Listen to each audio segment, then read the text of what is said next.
Muy buenas tardes, estimados televidentes y radioyentes. Damos comienzo ya a nuestra mesa redonda, comenzando la semana, que hoy va a acercarse a temas que realmente no son agradables. En días recientes, una tragedia familiar estremeció a nuestro país cuando por la explosión de dos motorinas dentro de un hogar falleció una familia completa. Eso ha estremecido a Cuba y ha reavivado la discusión en torno a cómo se está trabajando con estos equipos que utilizan batería de litio. ¿Es esto la causa principal de lo que está ocurriendo?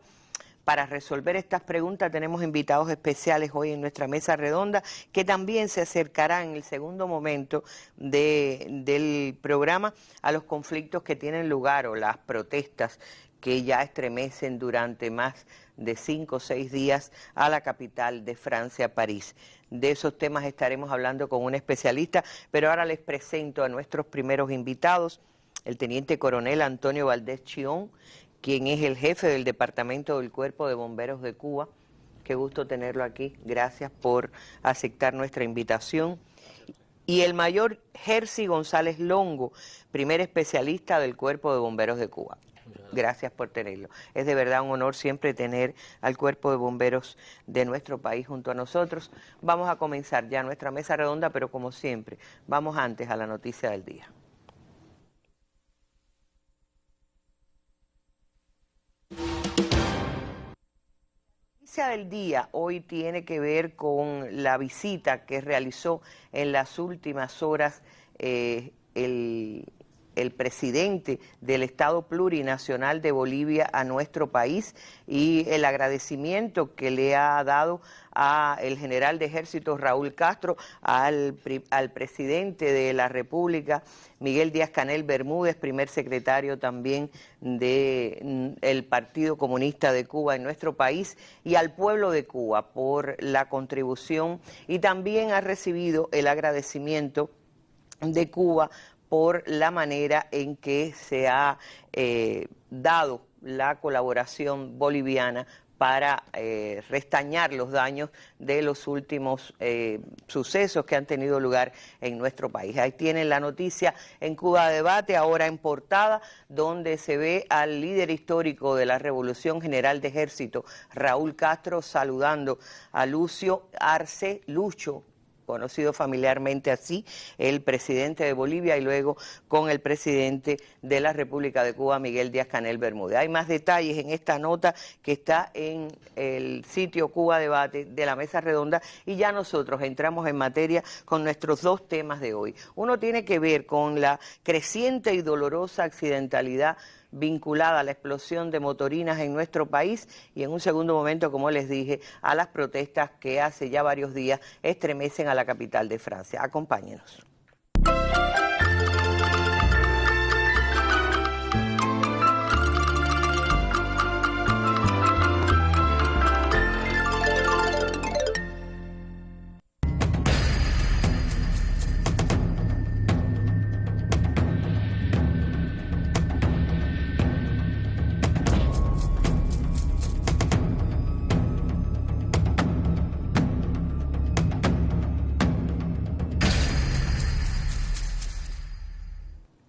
Y bueno, empezamos hablando de cómo se ha comportado.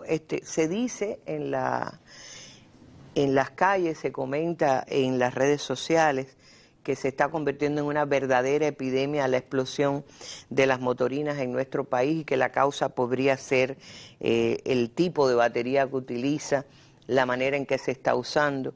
Vamos a acercarnos a los que de verdad saben. Yo también tengo entendido, porque he estado revisando materiales en las últimas horas, sobre todo de video, que no es un fenómeno aislado que está ocurriendo en Cuba, que ocurre en otros países también, pero parece que aquí ya realmente es algo que da la alarma. ¿Con quién comenzamos? Entonces, cuéntenos un poquito, Jerzy. Bueno, buenas noches, Lynn, a todos los televidentes. Para el Cuerpo de Bomberos es un placer enorme estar aquí compartiendo este espacio donde vamos a contribuir con la sociedad en algún grupo de medidas para poder minimizarlo, es decir, el flagelo de los incendios provocados por motos eléctricas y baterías de litio en particular, y que han traído consigo las dolorosas pérdidas de vidas humanas, además de otros bienes que todos sabemos la situación que enfrenta el país y es muy costoso y perder estos tipos de, es decir, tanto las vidas como cualquier los recursos, artículo o claro. recurso que se consiga hoy por hoy. Bueno, inicialmente el Cuerpo de Bomberos activa sus primeras alarmas en el 2019, no porque anteriormente no hayan habido incendios, sino porque ya en el 2019 empieza la crecida de los incendios en ciclomotores eléctricos y baterías de litio. Actualmente estamos con una probabilidad de 1,67 incendios diarios que estamos enfrentando. En lo que va de año, es decir, primero desde 2019 hasta la fecha, han sido cerca de 3.000 incendios donde ha combatido el Cuerpo de Bomberos, sí, donde ha habido participación por el Cuerpo de Bomberos. Y en lo que va de año ya suman, sí, ya superamos los 300 incendios en ciclomotores eléctricos o baterías de litio. Es decir, que más de un accidente por día. Sí. No quiere decir que en un día puede ser que no ocurra nada, pero en otro día puede ocurrir varios. Sí, ciertamente. Pueden haber días que no ocurran incendios, como pueden haber días donde hemos registrado hasta 8 incendios diarios. Y eso nos da la medida que está latente, por eso el Cuerpo de Bomberos también continúa preparándose, continúa con estas campañas de información también a la población, porque los riesgos están siempre latentes, los riesgos van a estar ahí. Según los estudios de ustedes, ¿cuál es la causa principal de este problema? Bueno, existen un grupo de causas, no son pocas, pero principalmente están en el uso de la batería, es decir, del ciclomotor eléctrico. Cuando me refiero al uso es la sobreexplotación. El modo en que se usa. El modo en que se usan. Ajá. Por ejemplo, las baterías no se les da el reposo adecuado cuando se llega de circular con la moto y ahí se conecta inmediatamente, se le da un % de carga y el usuario emprende nuevamente otro viaje donde no ha dado un espacio para que la batería refresque, baje las temperaturas y todo esto constituye, es decir, repercute en un daño que se va produciendo en un lugar donde uno no lo ve, que es el interior de la batería en cada celda de litio. Ese daño va creciendo poco a poco y hasta que ocurre el lamentable hecho, que puede ser como muchos dicen, bueno, yo no estaba usando la moto, yo no la estaba cargando y sin embargo explotó. Porque ¿qué pasa? Que el daño se fue acumulando, reiterado ahí, hasta que apareció la fisura en el interior de una de las celdas de litio y provocó el aumento de la temperatura, el escape de los vapores y consigo la inflamación de vapores y un incendio. Se dice además que es altamente explosivo el litio, que es muy es decir, hace combustión de manera muy fuerte. A ver, el litio no es un material combustible. No. ¿Qué ocurre? Que al descomponerse en el interior de las celdas de litio se produce un fenómeno llamado embalamiento térmico. Al romperse la celda de litio y salir en forma de vapor al medio ambiente, interactúa con el oxígeno del aire y al encontrarse a una temperatura superior se inflaman esos vapores. Entonces esos vapores que en la zona de reacción puede ascender a 700 grados de temperatura, dígase en las partes más próximas a la batería de litio. Si nos ubicamos a un ciclomotor eléctrico que en su mayoría está compuesto por plástico, gomas, ¿sí? Que todos son materiales combustibles, todo ese material que va absorbiendo esa temperatura, esa alta temperatura liberada por la reacción dentro de la batería de litio, comienza a combustionar el ciclomotor eléctrico liberando gran cantidad de humos tóxicos producto de la combustión del PVC y demás componentes de la moto. Eso he visto también, que expelen mucho, un humo muy oscuro, un humo irrespirable, por supuesto. Totalmente. Y es tan tóxico que puede matar el propio humo antes que el fuego. Sí. De hecho, muchos de los incendios en los que actúa el Cuerpo de Bomberos, donde hay víctimas fatales, generalmente fallecen antes por la inhalación de humo y después. El peritaje que ustedes hacen de estos accidentes ha mostrado esa causa, que no se respeten. Por ejemplo, quiere decir, Yo cuando recibo una moto de ese tipo, cuando la adquiero, debo seguir al pie de la letra las instrucciones. Alguien decía, un amigo me decía el otro día, el cubano, a diferencia del japonés, que cuando recibe un equipo lo lee hasta la última letra, el cubano suele echar a un lado y se lanza a investigar lo que tiene su equipo. Debe responder religiosamente a lo que está estipulado. Eso tiene su horario, su tecnología. Se dice que también aquí se han hecho inventos cubanos para sustituir las baterías cuando se acaban. Bueno, primero, las baterías de litio vienen para un periodo de vida útil. En las baterías se mide por ciclos de carga. Hay baterías de 600 ciclos de carga, de 800, de más de 1000 ciclos de carga. Entonces, muchas veces se le dan hasta 2 ciclos de carga diarios. Un ciclo de carga es carga y descarga. Cada vez que vamos a conectarla, estamos hablando de un ciclo de carga. En las pericias se ha comprobado esto, porque la misma víctima ha testificado que acababa de llegar de la calle y lo había puesto en el cargador, y cuando se iba, ya, es decir, que no dio ese espacio para reposo de la carga de la batería de litio. Otra cuestión que también está trayendo consigo que se desaten estos incendios son los fregados inadecuados. Las motos eléctricas se las friegan mucho en la fregadora, valga la redundancia, con chorros de alta presión, y si el chorro penetra al interior de la batería puede empezar a aparecer corrosión en los integrantes, en los componentes del sistema. Al aparecer corrosión en el interior empiezan a fallar algunas celdas, igual que otras dejan de recibir las cargas adecuadamente, porque empiezan a aparecer las fallas en los contactos, en la continuidad del circuito eléctrico. Y esto también, a la larga, puede traer las cargas y descargas impropias de la propia batería de litio, ¿sí? Porque se vaya a tierra, haga cortocircuito. Y estaría también el tipo de aditamento que se le introduzca. Usted citaba algo también, que es otra de las causas que repercuten mucho, que es las modificaciones de los dispositivos de seguridad. Las baterías, todas las baterías tienen un BMS, incluso la batería de un Aralto tiene un BMS, un BMS, Battery Management System, que está encargado de realizar un grupo de funciones dentro de la batería para poder controlar las cargas, las descargas, las temperaturas, el balanceo de celdas. Y entonces, es decir, todas las baterías vienen con un ciclo limitado, es decir, con una descarga limitada, a que, por ejemplo, ya dejen de funcionar cuando están a un 20%, por citarle un ejemplo.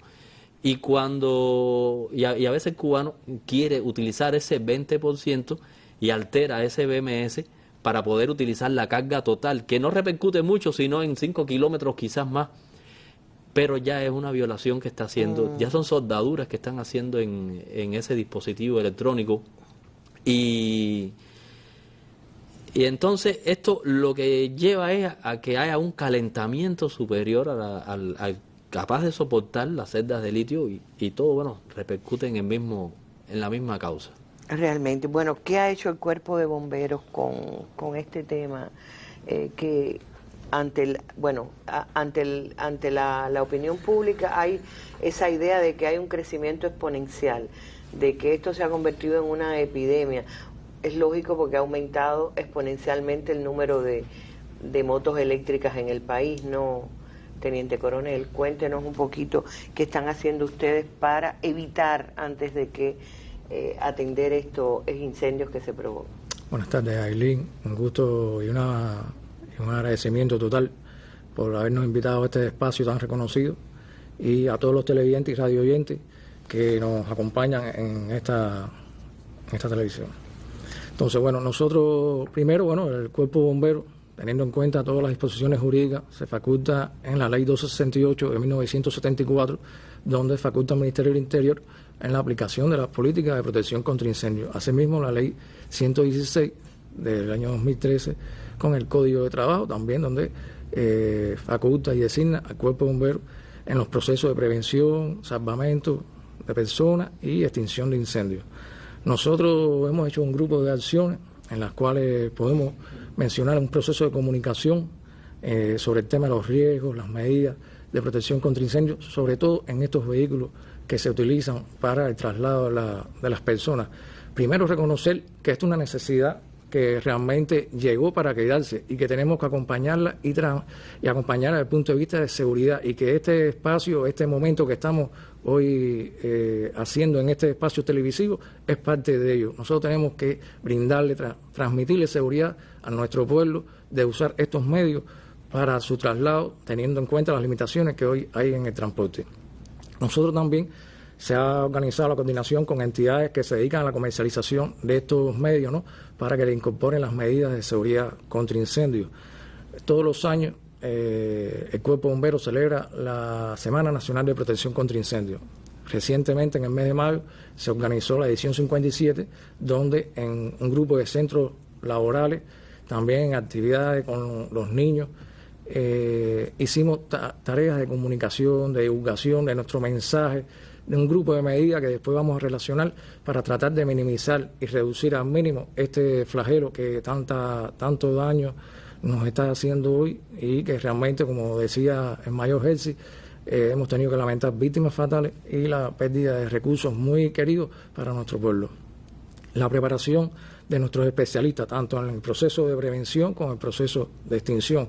Nuestros inspectores del Cuerpo de Bomberos, durante todo su proceso de inspección en los centros de trabajo en el sector estatal, diagnostican, fiscalizan todas las medidas, y donde realmente haya un medio de esta índole, orientan la eliminación, la erradicación de esta presencia, de este medio, no que no esté, sino que cumpla con todas las medidas de protección contra incendio, y que esté separado, aislado, y que no esté conectado al régimen del sistema de energía que tienen los centros laborales. Nosotros realmente la preparación tuvimos la oportunidad de enviar a 2 especialistas de nuestro Cuerpo de Bomberos a un curso a través de las Naciones Unidas al extranjero, y prepararse en el tema de los incendios en vehículos eléctricos e híbridos. Esto es una novedad también, porque bueno, hemos conocido que tenemos transporte que lo vemos prácticamente en los ómnibus y en otros tipos de vehículos que están llegando al país, que están acompañando nuestras calles, ¿no?, nuestras vías, y que tenemos que prepararnos en función y en este sentido. Realmente ha sido una oportunidad que, bueno, esto mismo pudimos replicarlo para todos los especialistas del Cuerpo de Bomberos de las otras provincias, y también lo hemos incorporado en nuestro proceso docente educativo, tanto en la institución docente especializada de la Mártir de Calle Patria, que es nuestra escuela de nivel medio superior, y en la Universidad de Menín, donde tenemos la carrera de Ingeniería en Seguridad contra Incendios y otras emergencias. También, bueno, nosotros hemos podido tener la oportunidad de realizar cursos internacionales en esta materia, solamente el último que les hablamos, que tuvimos la oportunidad de hacerlo a nivel nacional, pero bueno, tenemos un centro regional de entrenamiento, salvamento y bomberos, que también capacita a personal altamente calificado. Decirles que nosotros realmente tenemos entre los compañeros del Cuerpo de Bomberos, donde están las fuerzas especializadas de salvamento y rescate y de los comandos de bomberos, tienen una alta preparación, que ha posibilitado inclusive tener cursos en el extranjero de preparación, de enfrentamiento a nuestros incendios, y que nuestra población puede tener la certeza de que el Cuerpo de Bomberos está preparado para enfrentar cualquier incendio con esta tipología de estos hechos que tanto daño nos está haciendo en estos momentos. Realmente, como decía Mayor Herzi, nosotros tenemos que tratar de reducir todos los riesgos que están originando este hecho, y que lamentablemente nos está afectando. Y este espacio que hoy estamos teniendo aquí es un mensaje, es una comunicación que le estamos teniendo a toda nuestra teleaudiencia, y que vamos a agradecer si nosotros multiplicamos este mensaje que estamos aquí transmitiendo. Ahora, usted decía que cuando en los lugares de venta también hay una información que se le brinda al que adquiere el equipo, a quienes adquieren ese equipo. Toma el reglamento o toma las instrucciones y ya, o se está dando alguna instrucción sobre ese aspecto, Herzi. Bueno, nosotros tuvimos la oportunidad de compartir con los centros que comercializan a nivel nacional, y ellos con esta misma preocupación se acercan a nosotros con fin de enriquecer esos manuales de explotación y uso de los vehículos eléctricos, sí, de los ciclomotores en este caso. Y a través de esta cooperación en el manual se logró hacer llegar todas las medidas, las principales, para minimizar los riesgos de surgimiento de incendio, de explosión de una batería. Están bien claritas en el manual. Eso se logró hacer con ellos. Ahora, ellos en el momento de la venta están en la obligación de acercarse al comprador y explicarle, es decir, acentuar ese espacio de manual de usuario donde se recogen las medidas de protección. Ahora, ¿qué medidas se deben? Ahí estuvimos viendo unas imágenes bien fuertes de una persona que estaba en la sala de su casa, supongo yo, tenía el perro al lado incluso, y estaba cargando la moto, porque alguien dice, no, si te acuestas y dejas la moto cargando, pero ahí estaba la persona vigilante, y explotó y no pudo evitar el incendio. Es decir, las condiciones se dieron. ¿Cuáles son las medidas inviolables para que esto no se produzca? Bueno, Aileen, mire, primero decirles, ¿no?, que en la intervención anterior nosotros, el Cuerpo Bombero como sistema, tiene un grupo de organismos que participan en la investigación, en el trabajo de la investigación de los incendios en motos eléctricas. Estamos hablando del Ministerio de Transporte, del Ministerio de Industria y otros ministerios que, bueno, estamos investigando este flagelo, no solamente a nivel nacional, sino a nivel internacional. Nosotros también tenemos una organización de la sociedad cubana, que es la Asociación de Bomberos Cubanos, que en su capacitación, en su tarea de capacitación en los organismos de la Administración Central del Estado, tiene un programa que tiene una temática que es de prevención en el hogar. Y se toca este tema de los incendios en motos eléctricas, las medidas que debemos tener para no tener un hecho como este. Y asimismo también en las visitas al hogar también se intercambia, se dialoga con nuestros residentes, nuestro pueblo, y bueno, se intercambia estas medidas para tener la persona, nuestras amas de casa, nuestros niños, para que tengan un mensaje y tratar de poder minimizar esto. Realmente nosotros tenemos que continuar multiplicando nuestra labor comunicativa, ¿no?, que es la principal razón de nuestra especialidad. Entonces, con el tema de las medidas, como decía el compañero Mayo Herzi, nosotros cuando llegamos con el uso, la explotación de la moto eléctrica, debemos de enfriarla, debemos dejar que repose antes de conectarla a un medio de energía de nuestra residencia. Tenemos que tratar de usar conexiones eléctricas seguras. No podemos coger una extensión que a lo mejor ha perdido sus propiedades. Tenemos que tratar de no modificar las baterías de las motos eléctricas. Por ahí hay talleres, ¿no?, que se dedican a la reparación de motos eléctricas, pero no a la reparación de baterías, que es lo que está autorizando hoy nuestro Ministerio de Transporte, las entidades del Ministerio de Transporte, que es la reparación de motos eléctricas. También, bueno, realmente no debemos tener estos medios cargando dentro del hogar. Dentro del hogar, y cuando lo vayamos a cargar fuera del hogar, en lugares más seguros, siempre tratar de tener una vigilancia constante con esta carga. Y asimismo también no cerca tampoco de salidas, las únicas salidas o salidas que nosotros interpretamos como evacuación, ¿no?, en las residencias, en las viviendas, porque realmente la evacuación, en cuando sucede esto, es muy difícil. Claro. Y realmente nosotros queremos darle un mensaje a la población.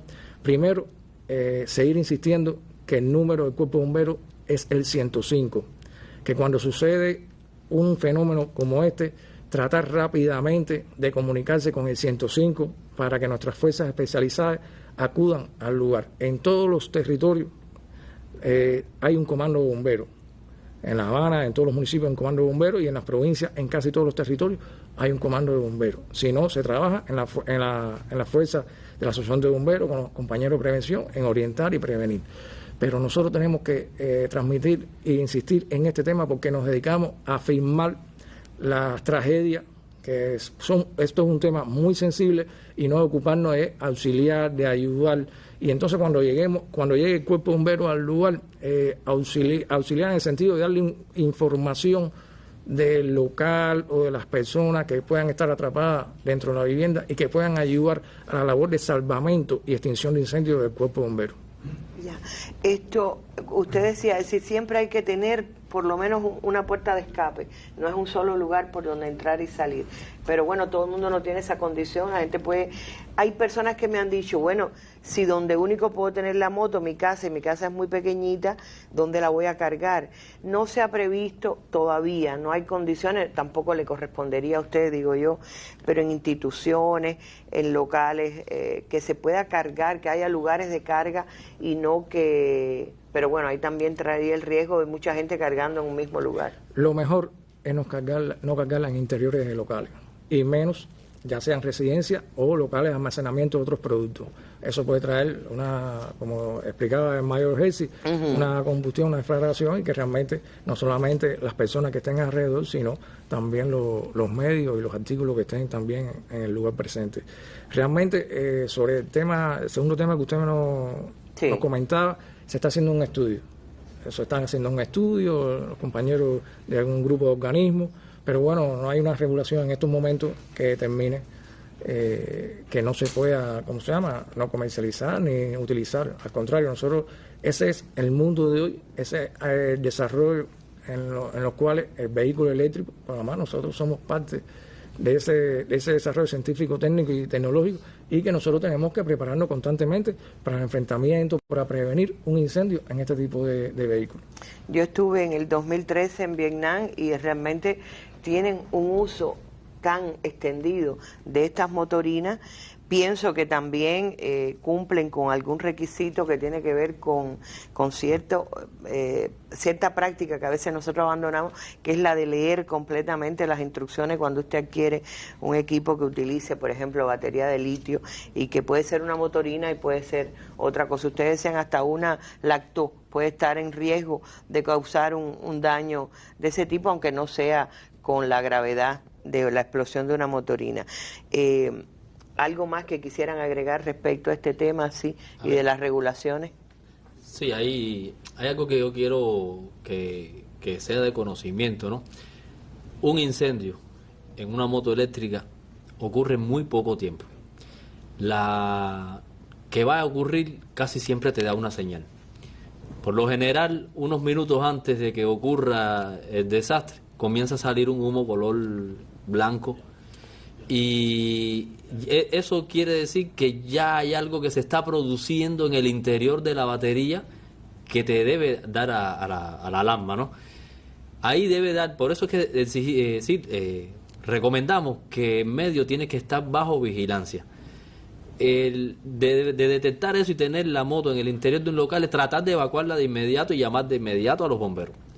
Porque un incendio se produce en 2 minutos, ya está, es decir, una vez que ocurre la primera reacción, a los 2 minutos ya está el ciclomotor en completa combustión desde la goma de adelante hasta la goma de atrás y todos sus plásticos, todos sus componentes. Es decir, solamente 2 minutos, y está combustionando hasta 5 minutos.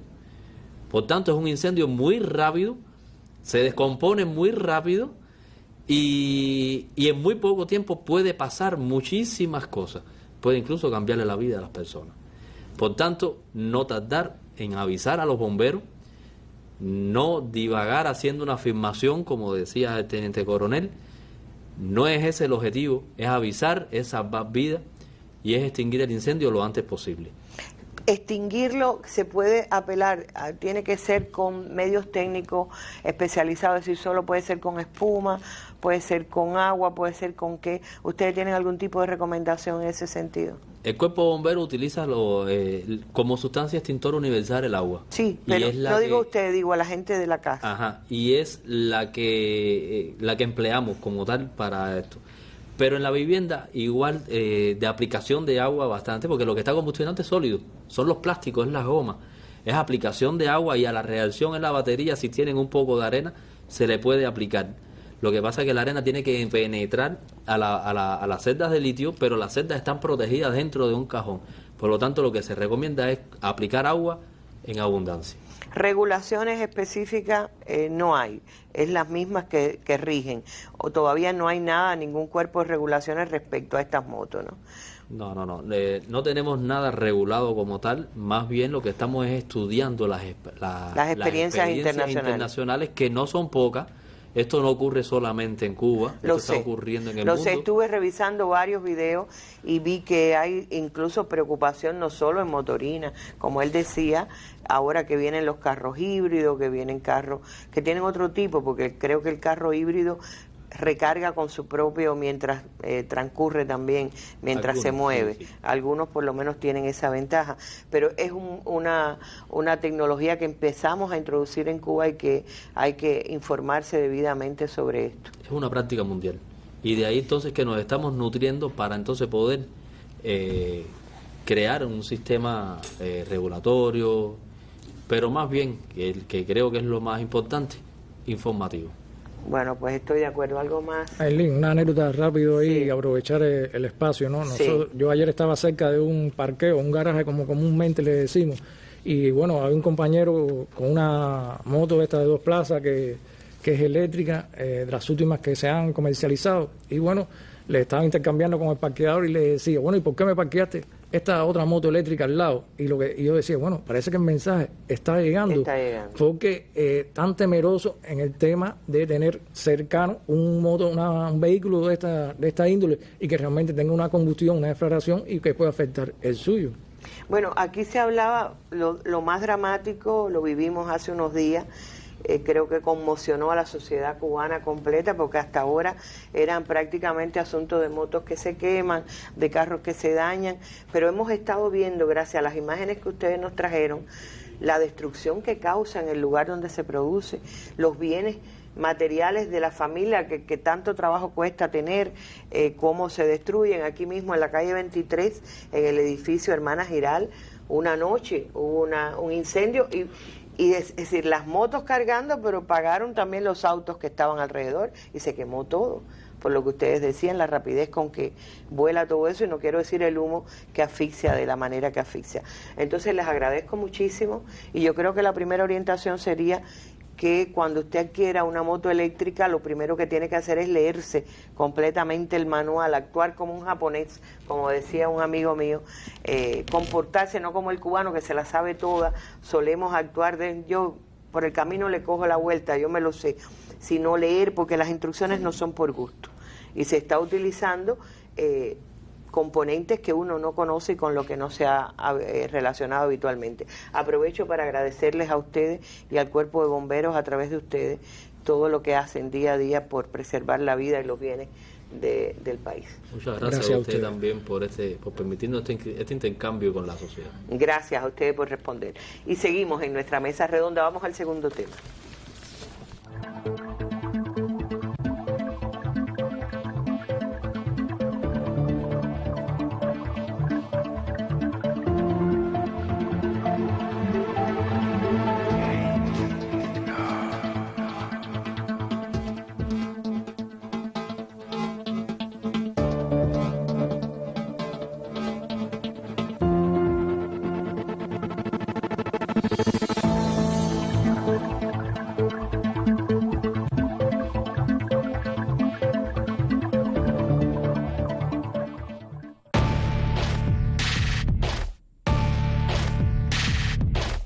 Un espacio para el análisis de los más importantes acontecimientos de Cuba y el resto del mundo. Más de 20 años con la participación de reconocidos analistas y personalidades. Mesa Redonda, más allá de la noticia.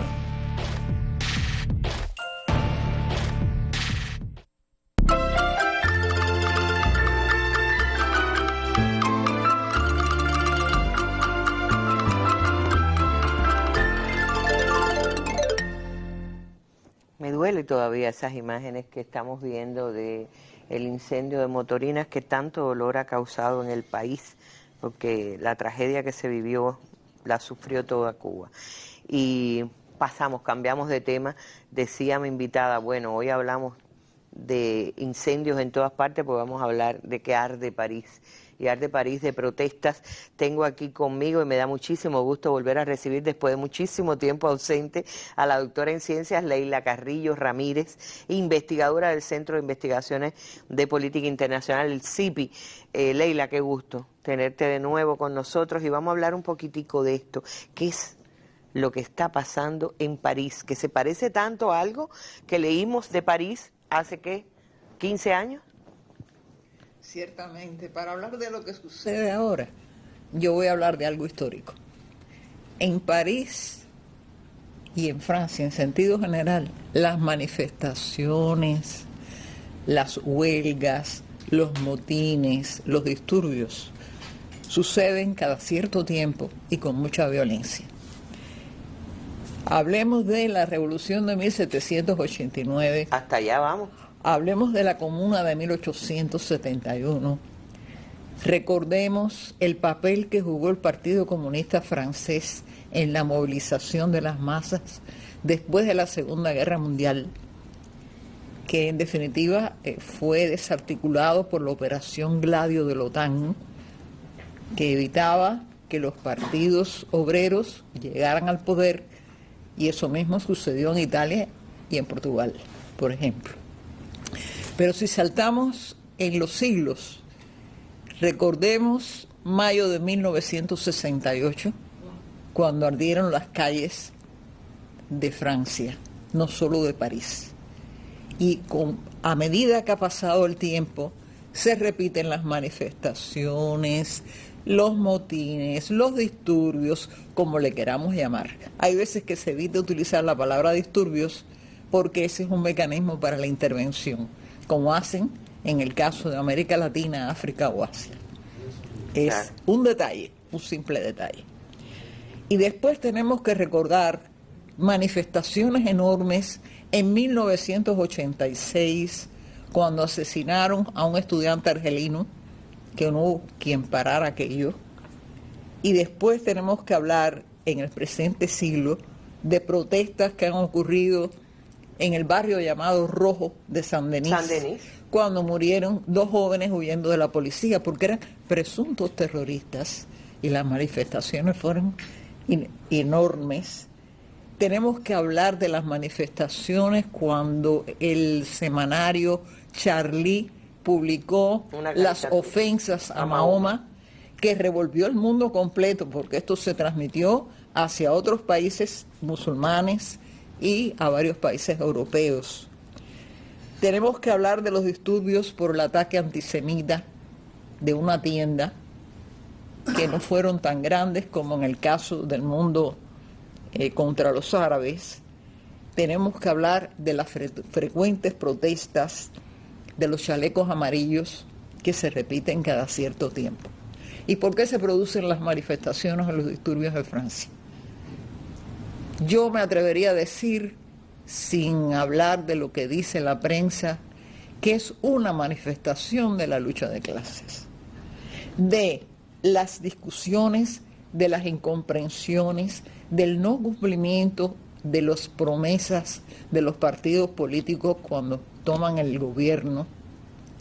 Y por supuesto, esto se aprecia, digamos, ante la carestía de la vida, que ahora se ha multiplicado después del conflicto ruso-ucraniano, pero se manifiesta también de forma, digamos, como una especie de reacción a discriminación o de anti-algo, anti-árabe, antisemita, etcétera. Pero además se manifiesta contra leyes que se imponen a lo largo de 2 y 3 años, contra las cuales la población protesta. El caso de la ley antiterrorista, que por ejemplo prácticamente considera que los migrantes son intrínsecamente terroristas y provocó protestas durante muchos meses. Salvo que jueguen bien el fútbol. Salvo que jueguen bien el fútbol. Estás en lo cierto.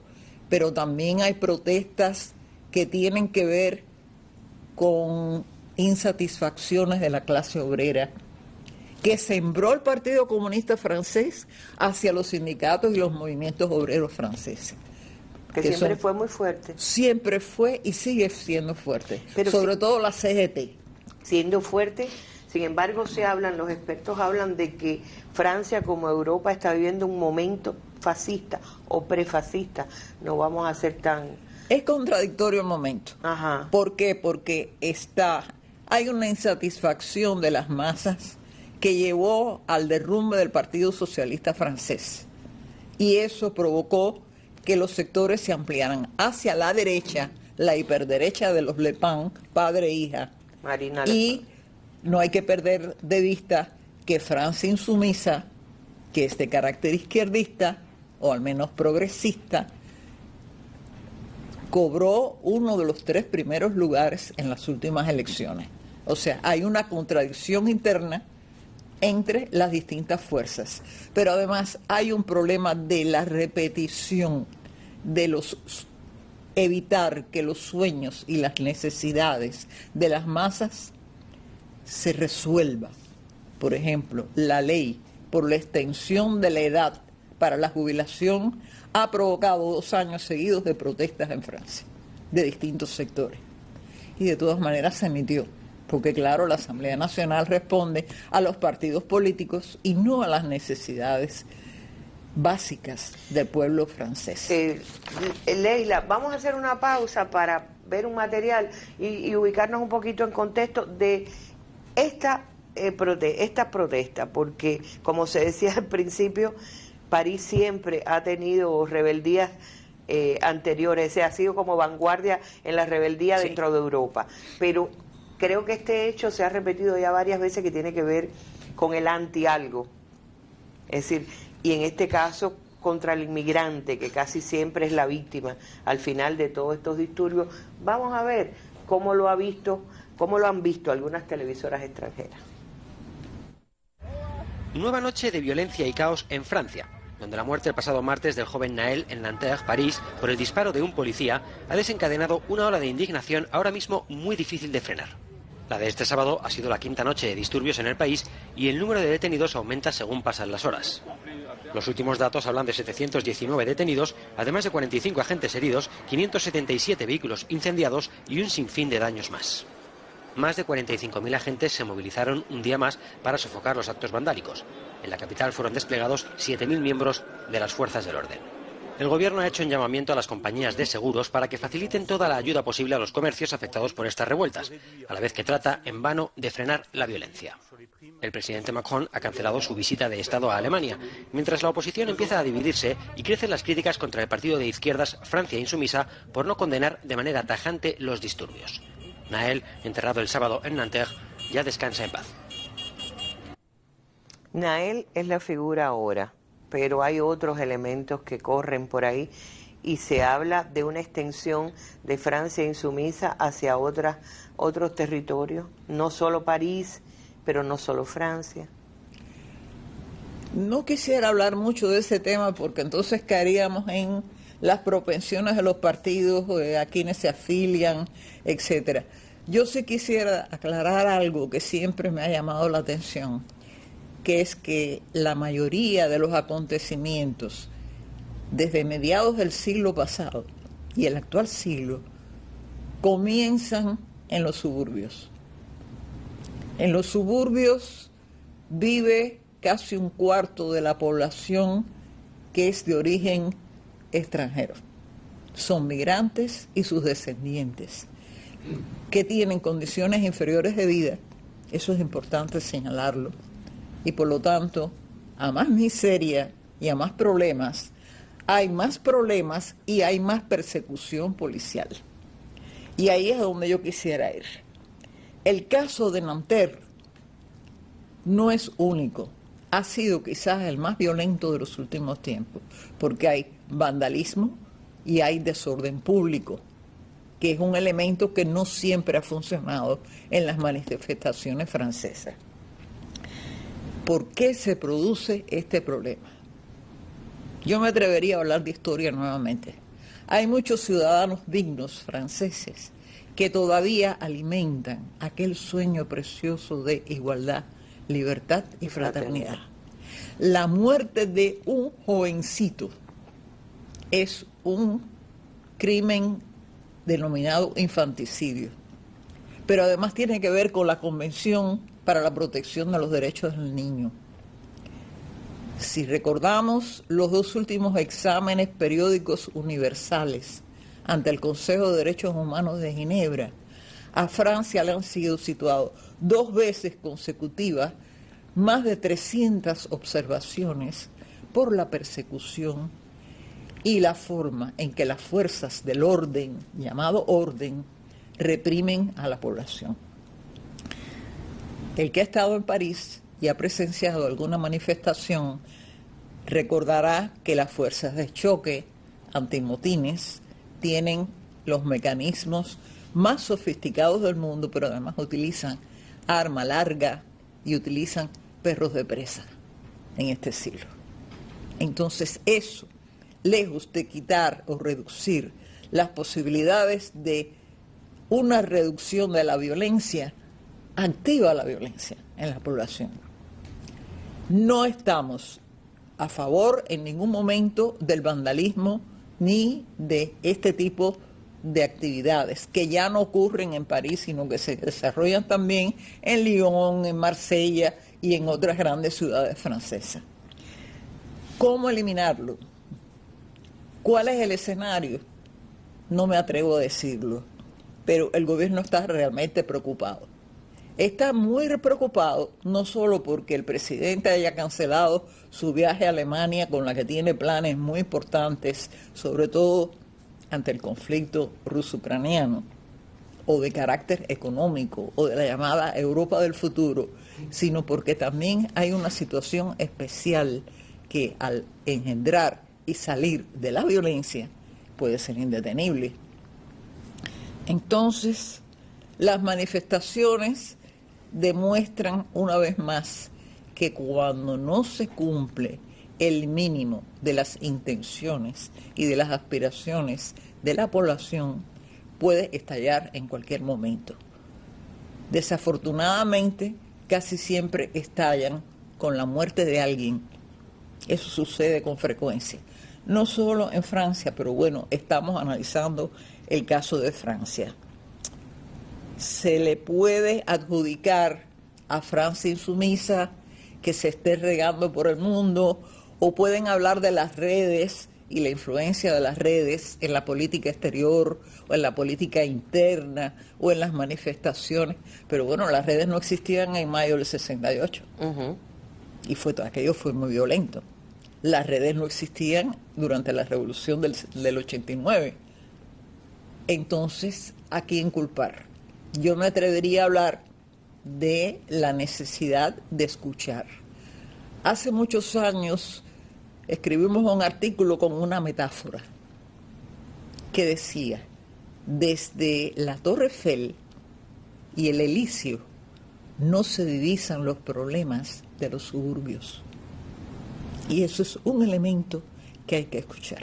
Es decir, hay un fenómeno que sin dudas afecta a toda Europa. Yo diría que es el fenómeno de la migración masiva que viene desde el sur, pero es una migración que generaron todas esas potencias cuando esclavizaron a África, y luego ya sabemos el papel que jugó la OTAN en derribar gobiernos como el de Libia o el de Irak. Es decir, se está pagando también una cuota, no digo Francia, digo todo el mundo, OTAN.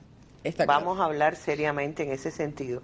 Y hoy se está siguiendo una política a través de la OTAN que es seguirle la orientación a Estados Unidos en el conflicto Rusia-Ucrania, y está costando caro. Carísimo.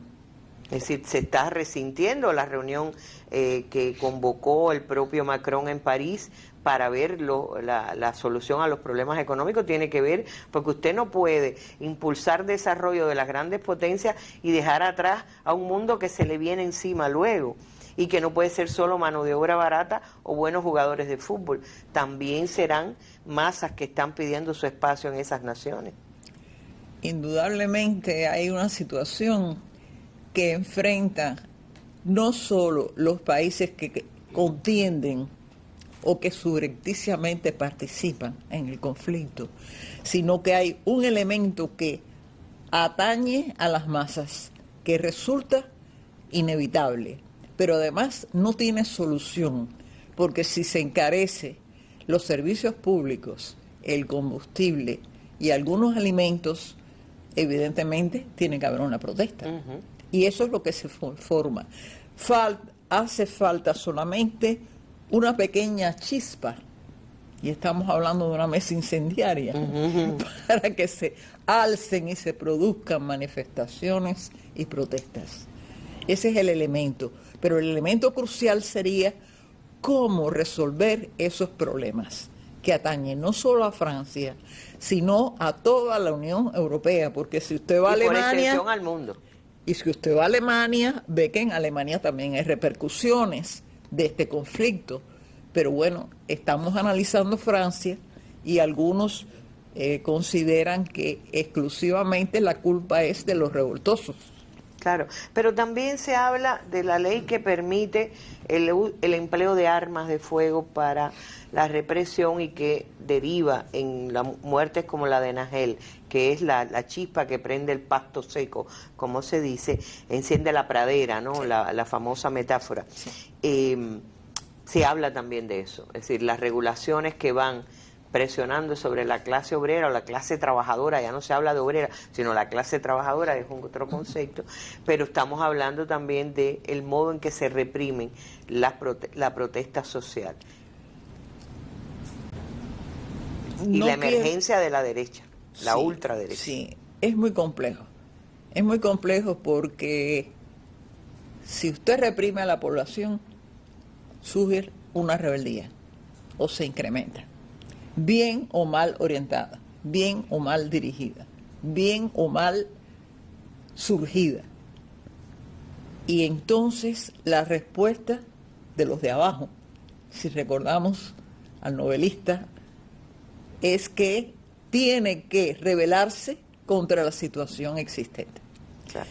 Se puede aplacar, pueden dedicar 45.000 efectivos especializados para evitar la manifestación o para reducirla. Pueden llegar a 100.000, quién sabe. Depende de cómo se manifiesten los acontecimientos. Pero evidentemente hay un sentido para protestar. Hay un origen para protestar. Que no ha sido resuelto. Que no ha sido resuelto. Porque, por ejemplo, yo recuerdo las manifestaciones que ha habido contra la ley antiterrorista, donde decían, entonces, todos los inmigrantes o los hijos de inmigrantes somos per se terroristas. ¿Y cómo puede vivir una población que se entrelaza, que parte desde Martinica, Argelia, Marruecos, etcétera, en una forma ideal, en un país súper desarrollado? Eso es muy complejo. Claro. Bueno, y estamos asistiendo también a la emergencia de esas fuerzas de derecha que al no haber respuesta desde otros procesos, pues está emergiendo con mucha fuerza, ¿no? La ultraderecha en toda Europa. Exactamente. Y al mismo tiempo, la paradoja que usted decía, no se ve que una izquierda esté capitalizando esos esfuerzos, por lo menos no es visible en un primer plano y no ha sido visible a lo largo de los últimos años en cada rebeldía. No hay quien capitalice desde la izquierda esos esfuerzos. No. ¿Qué pronostica Leila? No, yo no pronostico nada. Pronostico que va a seguir la lucha de clases. Pronostico que va a seguir la represión a pesar de que Francia se comprometió ante el Consejo de Derechos Humanos a rectificar las manifestaciones policiales contra la población. Se pronostica que a medida que se agudicen los resultados de este conflicto ruso-ucraniano, va a seguir problemas que tienen que ver con la alimentación del pueblo, con la sobrevivencia, el transporte, etc. Hay que estar en el centro de París y visitarlo en un momento de convulsión. Es espeluznante. A mí me sucedió una vez. No podía marchar a la izquierda ni a la derecha. las armas largas en medio de la población, a pesar de que el derecho internacional humanitario dice que las armas largas y especializadas no se pueden aplicar contra la población civil, sino en guerra abierta, que no es el caso. Entonces, yo no quiero pronosticar nada. Veremos que finaliza quizás esta manifestación en 15 días, 20 días. ¿Habrá más muertos? No sé. ¿Habrá más heridos? Posiblemente. Porque a medida que la violencia se convierte en un modus operandi, los demás son más violentos. Claro. Bueno, hay que ver, y sobre todo porque, como decía Leila, el tema del conflicto ruso-ucraniano escala, y por lo que se ve hacer a Europa en general, a la Unión Europea, es apoyar a la parte ucraniana y apoyarla con armas. Y ahora parece que también apoyarla con hombres. Es decir, estamos asistiendo a un panorama que no apunta, como ella decía, a una solución por lo menos verdadera y profunda de los problemas que se van acumulando. Gracias, Leila, por este acompañamiento. Cuando uno se vira aquí, hay manifestaciones hoy y ayer, y hubo todos estos días en la Florida, porque también uno de los candidatos que se pinta para las próximas elecciones en los Estados Unidos ha llenado la Florida de leyes antiinmigrantes, y de una manera que se están quedando sin trabajo muchos centros. Por ahí se comentará este tema en algún momento, porque realmente la fuerza de trabajo más dura, la de los campos y la de la construcción en el estado del Sol, en el estado de la Florida, la ponen los inmigrantes, y no precisamente los inmigrantes que salen de Cuba, que tienen otro estatuto. Gracias, Leila, de nuevo, gracias por volver, y a ustedes los dejamos con la invitación para una nueva mesa redonda, y las imágenes del día tienen que ver con un momento de muchísima alegría para nuestro pueblo, cuando el equipo de voleibol masculino volvió por fin a recuperar el podio, el oro, en un podio centroamericano, y para alegría de todos los cubanos. Se sacó la espinita, comentaba el analista de Cuba Debate en la nota desde San Salvador. Con estas imágenes nos estamos despidiendo. Hasta un nuevo encuentro en la mesa redonda. Muy buenas tardes.